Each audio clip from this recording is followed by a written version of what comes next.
Well, welcome Patriots fans once again. It's 4:30 on a Thursday, and you're getting probably really used to us showing up on Facebook Live and bringing you some of your favorite former players and former Patriots joining us. So today's episode of In the Huddle, and you can see it's Fred Marion, is brought to you by Mark Cruz and family. Over the years, Mark has supported Patriots alumni with mentoring and advice, and along with his family has participated in all of our events and programs, and North Point Construction Management, serving the construction needs of New Hampshire and Massachusetts businesses and communities for over 20 years. Beauty and function delivered on time and on budget. Whatever your project, we have the people and expertise you need to make it happen. Talk about making it happen. Fred Marion, I am so pleased to see you. Fred, we've been doing this in the huddle as an answer to how to stay involved with the community, how to stay fresh and alive with the Patriot fans, and still raise some funds to keep us floating a little bit. But I'll tell you what, no one's having more fun at this than me, because I get to call up some of my pals, some of my former teammates, and have just a great time. I'm so glad and grateful that you've joined us today. Well, Pete, it's my pleasure. It's great to see your face. It's been quite a while since we've had a chance to talk face to face like this here. No question, no question. So yeah, and so excited to even get caught up. I mean, I know that we're going to talk about some things, and you know, before the cameras went off, you're telling me what you're up to today, but we'll get to that.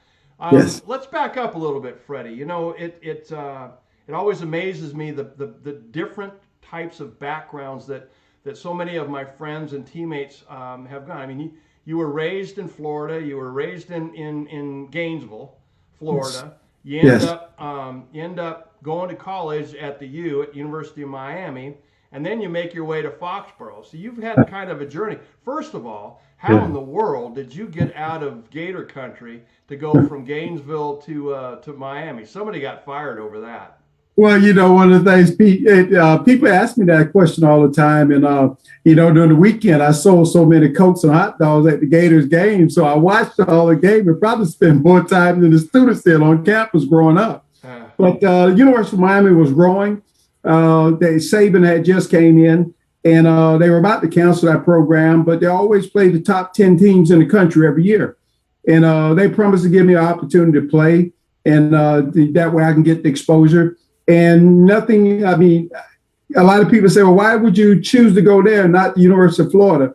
It was simple with that. I felt like I could play and contribute, and they were willing to give me the opportunity. But one of the things that Lou Saban always told me, he said, I'm going to make sure that you graduate and you get your degree. And that meant a lot to me. And so with all that being said, that was the reason I went to University of Miami. And fortunately, I was able to get my degree and, you know, I had a good career. Well, and it was kind of like you know, everybody's used to the kind of success that the university has had. But you were right there at the onset of all of that, kind of rolling it into the program that actually became really, really tremendous. That is correct. My senior year, my junior year, we were 8-3. My senior year, we were 9-2.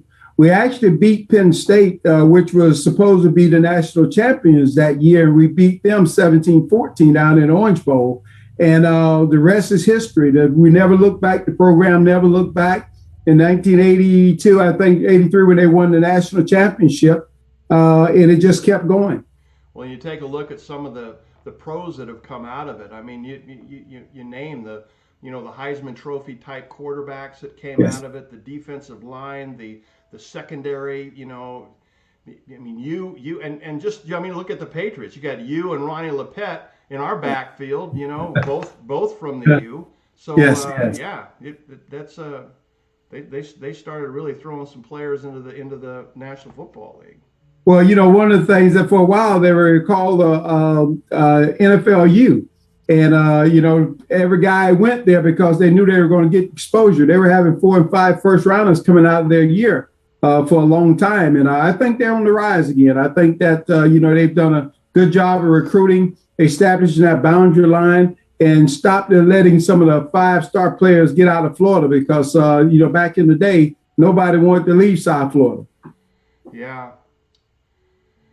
Forgive me for just a second. We got a little bit of a technical thing here. Not a problem. We're gonna bring it back, but if not, audio's great. Anyway, we'll just keep talking, and then until somebody shuts us up. So yeah, we'll make that all work. Well, so you leave Miami, you get drafted to Foxborough in 1982. Of all years, to call your rookie year, you get to come up with a brand new coaching staff and Ron Meyer. Yes.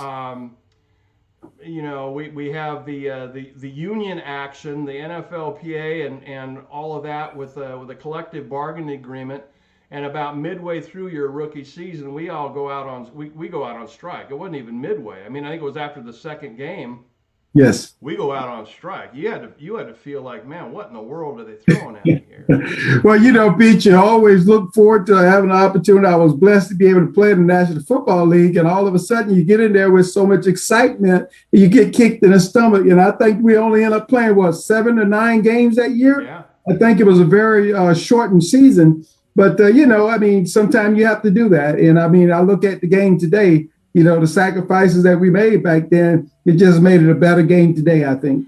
Yeah, and we played, and then they had a kind of a round robin playoff format. I mean, we ended up making the playoffs that yes, year. We did. And going down to we went back down to your neck of the woods down in Miami to play the Dolphins in that first round. Yes, we did, and unfortunately, we didn't advance from there. But it was it was a lot to learn. I think that it was a lot of excitement for everybody. Just being after having a shortened season, but being able to get into the playoffs, that was exciting. Yeah, when you came up, name some of the guys that you were drafted with. 1982. I'm trying to come up with names off the top of my head, but it wasn't like you were the first round draft pick. No, we had Lester. Kenneth Sim was 1A. Lester Williams was 1B. We had Andre Tippett. We had Robert Weathers. We had Cedric Jones. Who else was it? I want to say, was it? Who else we had in that draft class? No, but you just named a whole bunch of contributors right there. I'll tell you that much. Yeah, it was quite a few that year that came up. I thought Stephen Starr may have been in that class. Yeah, I'm not sure. Yeah, he sure might have been. We had Andre on with us a couple of weeks ago, and he talked about that on again, off again, and really not questioning or any doubt in his mind, but it just was so distracting to try to you're trying to make the football team, and you've got all of these other weird distractions around you. I mean, you had some great players, some veteran players around you that you could probably lean on and try to get the lay of the land a little bit, but that had to be so distracting for a young player. Well, it is, because one of the things is, you're coming in and you're trying to make a name for yourself, and you have to try to make the team with all the veteran players. And, I remember all the veterans that was there, Pete, and it was tough. It was intimidating. I mean, in the secondary that year, you had Rick Sanford, Roland James, David Claiborne, Mike Haynes, Paul Dombrowski, and Keith Lee, and the list just goes on and on. And you say, man, Jim Bolton was drafted. I think Jim came either the same year, the year after, maybe. I think Jim came a little later, but you had all those guys, and you're saying, wow, with all the distraction, trying to just make sure that you stay on top of your game and stay focused. Right. No, that's exactly right. You were there to make the football team, and to heck with all these other type of distractions making it, right? So, that is so true. It's all about the business, taking care of your business on the field. But there you were, man. Not only did you make the team, you had one healthy career out of it all, and you were so well respected in that secondary. You guys did such a fantastic job. And then the 1985 season rolls around. We went from kind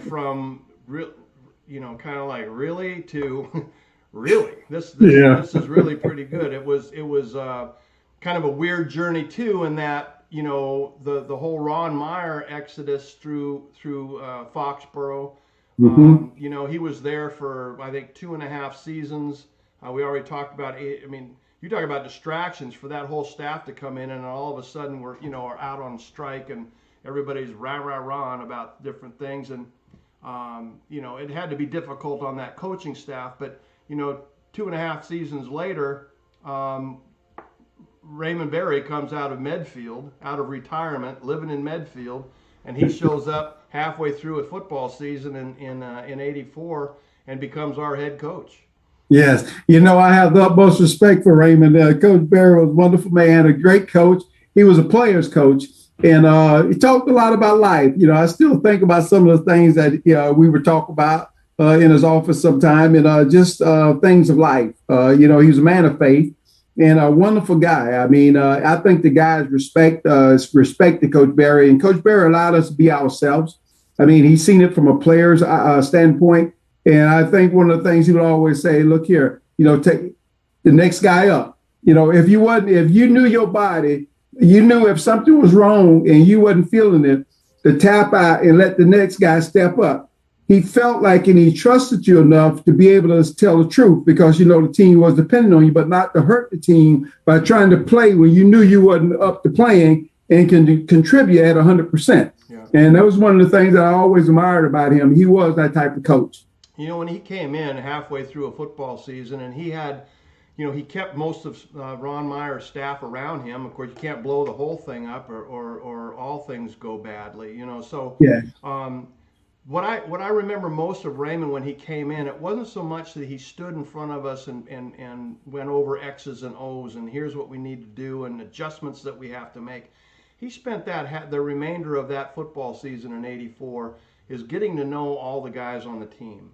And yes. Not only knowing them, but knowing who their families, where they came from, what kind of background they had, all of that type of stuff. So when he talked to you, you knew he knew you, and he had a special way of making you feel cared about and yes. known, and I'll say it, and it'll sound corny, loved. And he yes. loved his players. That's what I think you meant by being a player's coach. That has a connotation sometimes a little bit negative where a guy's easy on everybody and the players enjoy it. But that's right. Really not a player's coach is that guy that has each player's best interest in mind. And yes. then being able to blend all of those talents together for the well-being of the team. And no one did it better than Raymond Berry.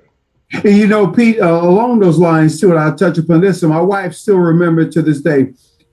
You said something that you knew that he cared. He knew every wife's name. He called them by their first name, and that was special to them. And that's just letting you know how he was, that he cared about everyone, and he was about the little things, because sometimes people overlook the little things, but he knew how important they were to us being successful. In encouraging us, when we're at home, they felt like they were part of it, and he made them part of it. Just those little things of making sure that he knew every wife's name. Yeah, no question. And you talk about the little things. I remember at practice, the offense and defensive linemen learning how to recover fumbles. That was funny. He wasn't going to leave it to choice, So he said to the secondary and to the wide receivers and running backs, anybody that handles the ball, here's how you protect it. Defensive backs and linebackers, here's how you get it out of their hands. And you big guys, this is how you fall on it. This is how you make it happen. And 20 minutes before every practice, before we even warmed up or did anything, we were out there recovering fumbles. And so it wasn't by accident. We go through the playoffs in '85, like Sherman through Atlanta. I mean, that ball was hitting the ground a lot, and we recovered the football a lot, and it was because he stressed that little thing. Wide receivers looking the ball in, running backs tucking the ball away properly. Yeah. They sound little and they sound insignificant, and you'd think by the time you got to be a pro that it was like taken for granted, but he didn't take the little things for granted. No, he didn't. And, it was all about dotting I's, crossing the T's, and the jugs machine. Every day you're out there. I don't care who you were. You're out there on the jugs machine catching that ball. And, we're in the plus column, as far as the turnover ratio, just because of that. learning the levers, how to get the ball out when the ball is high and low and where to carry that. All those things, and you look at it, those are the things that causes turnovers in a game that results in a lot of time and you losing a game because there's a very fine line in the turnover ratio. You turn the ball over too much, you won't win. I don't care what kind of talent you have. No, that's right. No, that's right. And it was just, we probably surprised the entire league in 1985 with the success that we had. I mean, we finished the season 11-5, not AFC East champions, not even in second place in the AFC East, but the success we had going on the road and winning those playoff games might have surprised the world, but it didn't surprise us. No, it didn't. I mean, I think we always go back to, it was that turning point. We knew the team we had. And in Cleveland, when we ended up losing to the Cleveland Browns, and, it was like melee in the locker room, a lot of emotions, and we knew we were better than that. Right. And from that point on, we went on that consecutive run, and we ended up being in this, being the wild card, and we took it from there and went all the way to the Super Bowl. So that was a strong season. Just the way we recovered from the disappointment because we were going in the opposite direction and we had so much promise going into the season. We had a good team, a very good team that can match up with anybody in the league. Well, you take a look at the contributors. I mean, you can name the ones that you would expect, the Stanley Morgans and and Steve Grogan and Tony Eason, coming in and spelling Grogs when Steve got injured a little bit, and then. So you knew who those contributors were. Steve Nelson was going to lead the team in tackles. That's just the way it was going to happen. But we got contributions from a lot of different places. Robert Weathers, he and Robert Perriman. I guess the year after, but Robert Weathers breaks a couple of big runs for us for first downs to keep drives extended. Jim Bowman falls on a fumble out in Oakland for a touchdown, a special teams touchdown. You just never knew where those contributions were coming, but somebody was always going to step up and make something good happen. Yeah, and I think it became expected. We just knew it was a matter of time. One of the things that Coach Barry used to always say back to him, they came out as one man. That was his favorite thing, that when we came out, we were one.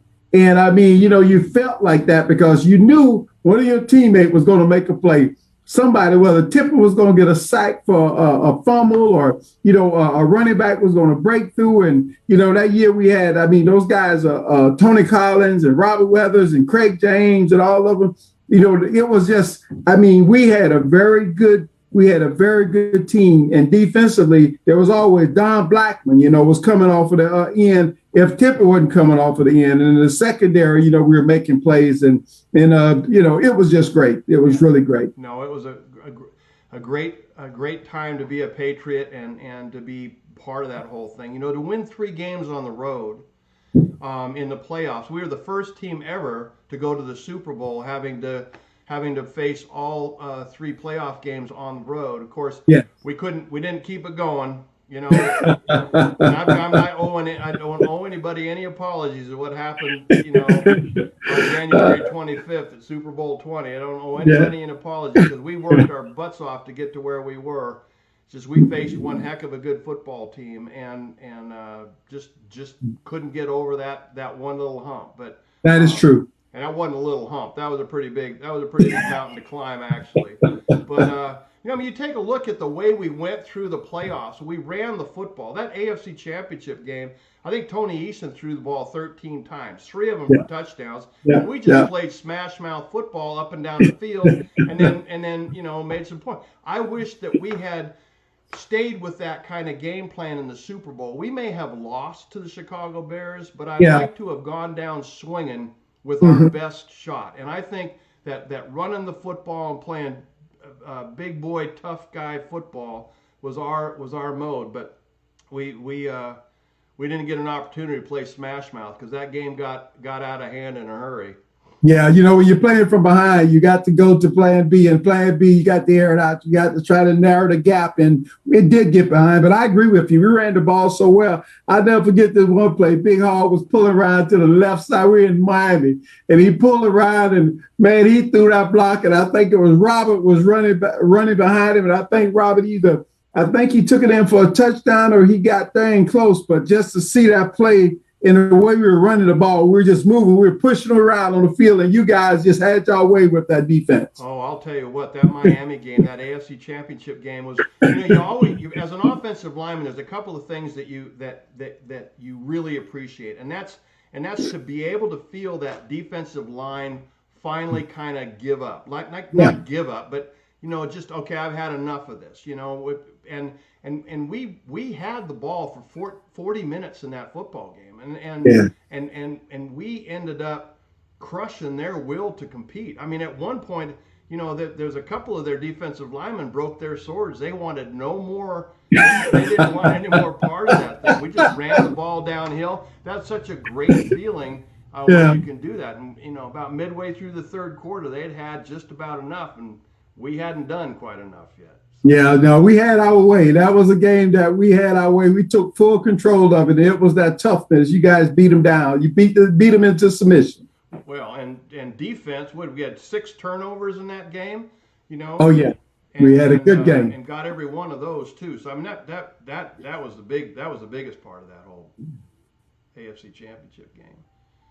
Man, there we go, talking about good old days. But that was the first of a gazillion Patriot Super Bowl appearances, and we were the first to crack the ice. Somehow I think we're a little bit responsible for the run that they've had the last 20 years. I like to think so. They always say to build a foundation, you got to start somewhere. You got to lay the bricks. And when Robert Kraft came in and bought it, it was I think foundation had been laid. The Patriots was a known team, and we've had our dog days like everybody else. But we was the first one to get to the Super Bowl and to crack the ice. Think about the teams that never go to the Super Bowl, the franchise that have never been to the Super Bowl. Right. So it's no small feat, although it didn't turn out the way we would like. There's no small accomplishment for us to get to the Super Bowl. I mean, because I think about the guys who have played throughout their entire career, 10, 13, 15 years, and never once can say that they went to the Super Bowl. Right. Yeah. So it really does. Things have to line up, and you have to be part of a pretty big deal for that to make it happen. And that is true. You take a look at this team, the way the successes they've been through. I mean, 7 Super Bowl victories. I mean, that's, I guess, Tom Brady. 6 Super Bowl victories in a 20-year period, and they were there 9 times. Yes. It's just unbelievable what this team and I got to be honest with you. I lost the bet that Tom Brady would retire a Patriot. That one really, really shocked me. I really thought that he would. I understand why he's not. So if the Patriots couldn't win the Super Bowl this year, I was pulling for Tom Brady. I was too. Yes, I was. Tom will always be our guy. No question. Somehow I kind of felt, especially when Gronk catches 2 touchdown passes and Antonio Brown catches the 3rd one, it was almost like he was thumbing his nose at the people that made the decision to let him go up here. Yeah. Well, sometimes things, we always have to understand, it's a game, it's a great game, but it's a business. And, people have to make business decisions. You have to respect a man a coach for the decision that they have to make. We've seen a lot of our colleagues over the years that teammates who had to leave. Right. Doesn't mean that they couldn't play anymore. It just was a business decision that I had to, I get more years out of this guy than I'm going to get out of you. And, you served us well. Don't take it personal. It's time to move on. And I think that's really what happened. I mean, Tom can still play, but, it's hard for a 43-year-old guy to say how much longer can he go. Nobody knows. Nobody knows. I'm telling you, it was an amazing feat to watch. I mean, it really looked an awful lot like our '85 team. If you think about it, they finished 11-5. The Tampa Bay Buccaneers did. They had to win all of their games on the road because they were the 6th seed or 5th seed, I guess, coming out of the NFC, and so they had to go play all their games on the road, which they did, and they they ended it right. They won a Super Bowl against a pretty good football team. I think a very good football team. You're correct. Yeah, so that was an awful lot of fun. So what year did you retire, Fred? I think I was already gone by the time you'd retired. And Yes, 1991 was the last year I played, Pete. Yeah, and I retired the off. I played through 91, and I retired the off season of 91. Probably in August or September is when I retired, because I played 3 preseason games for the Dolphins, and it was time. So you were already down in Miami. You were back nearly home when you decided to retire. Yeah, I was already back in Florida during the off season. Probably after my 7th year in the league. Well, we knew that we would live down in Florida because I had the restaurant franchises down there. So it was a great transition once I moved in, and it was time. It was time to walk away. So you are a businessman. You are entrepreneur kind of guy, right? So 91 you retire from football, and yes, you're down in Miami. So how did you transition out of? I tell you, that's the toughest. I say year. But the people around me said that was the toughest 2 years they've ever seen me go through. But that transition from professional football to what you trained to do that all your life, to play professional football. Now you have to make that transition into the civilian world. Tell us how you did it and what you did. Well, Pete, we're down in Orlando where we live, and that's where I had the 2 restaurant franchises. Actually, I got in the restaurant franchise, which was Damon's Grill. I got into that in 1986 is when we opened up the first one right on the International Drive. So during the off season, I was working. I would go train and I would go learn the business. And so when I made the transition after football, it was an easy transition because I was already doing a lot of that during the off season, learning my business, being a part of it and everything. And so, but when I left the game, I never looked back because I had something to occupy my time. And I did that until 2006. And I got out of restaurant franchise and went into automotive. And, and been very successful in that. And that's pretty much how I made the transition. Wow. Because I knew it wouldn't last. I remember Grogan and John Hanna one day, they were saying, they said, Fred, you got to look up and it's going to be gone. 10 years is going to be gone by. And so always know that, time goes so quickly and you got to think about what you're going to do, even after football. And you look up and all of a sudden, man, 10 years gone like that. And now you're faced with the dilemma, what am I going to do? And I went to school for business, and I always wanted to, one of my goals was always have something after football was over because I knew I couldn't play forever.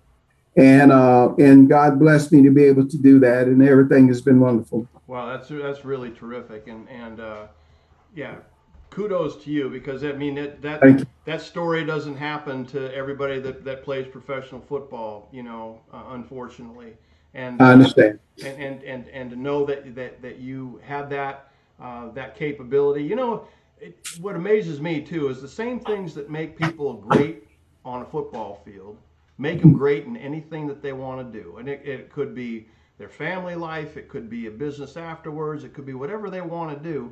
And I try to make things as simple as I can because that's the only way I understand things, but you got to show up.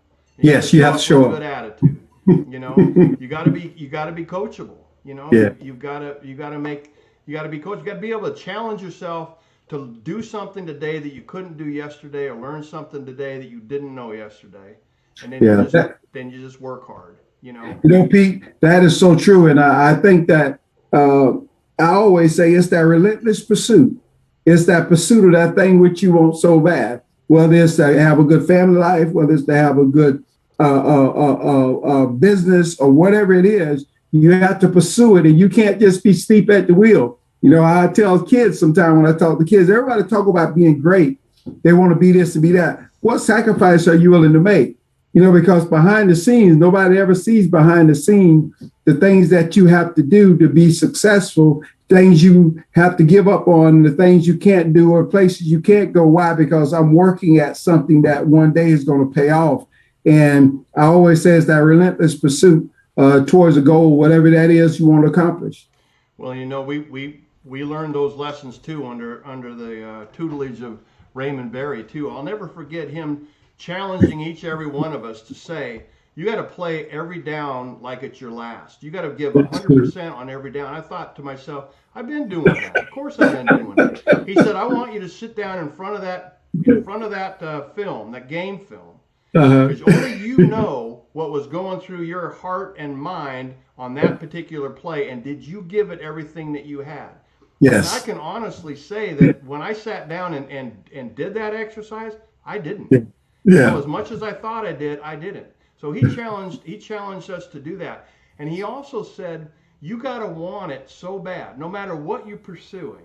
You know, the pursuit analogy is terrific. But he said, you got to want that so bad. He said his analogy was, if you ever been dunked in a swimming pool, yeah, and if anybody ever held your head underneath the water, how bad did you want that next breath? Yes, That's how yes. bad you got to want it. And, I remember that. yeah, so he was a terrific man. I learned an awful lot from Raymond Berry. So did I, Pete. I'll always be grateful for, just the things that I've learned. And some things was even unspoken. If you watch his demeanor and the things that he would do, he was really great coach. Good man. A man of faith and a man of principle. I'll tell you what, he never sold either of them. And, I was going to say, I hope to tell him that one day. I better make a point of doing that. You know what I'm saying? Yeah. I do. I was thinking about him just the other day. God might want him back pretty soon. Amen. Yes, yes. Fred Marion, this is actually absolutely terrific. I'm so pleased that you were able to join us today. And we've got, I explained to you before the cameras went on, that before we were actually on the show, that these In the Huddle episodes have enabled us to stay afloat. Patriots alumni, our mission is to make sure kids always have the opportunity to learn leadership, teamwork, and achievement through hard work, as football as the vehicle, as it was for us. So we want to make sure that we always have that opportunity. And it looks to me like we've made it. It looks like we're going to be back in the field this year with our Football for You camp and clinic program all throughout New England. So everyone that's watching, make sure that you go to patriotsalumni.com. You can find out where we're going to show up, which communities we're going to serve with our Football for You. And then we do other things too. We have a lot of guys, and now with this Zoom technology, it doesn't matter whether you live outside of Atlanta, you're in Orlando, you're in Southern California, we can get you in front of Patriot fans. And if you're interested in our Speakers Bureau and maybe having Fred Marion or Sam Cunningham or John Hanna Zoom into one of your meetings, make sure that you drop us a note, and we'll make sure to do that. Again, I want to thank Mark Cruz and his family for supporting us the way they've done and being able to sponsor Fred Marion coming on here, and North Point Construction Management, serving construction needs of New Hampshire and Massachusetts businesses and communities for the last 20 years. Fred, don't make this the last time we get together, brother. If I get down in the Atlanta area, I know where to find you.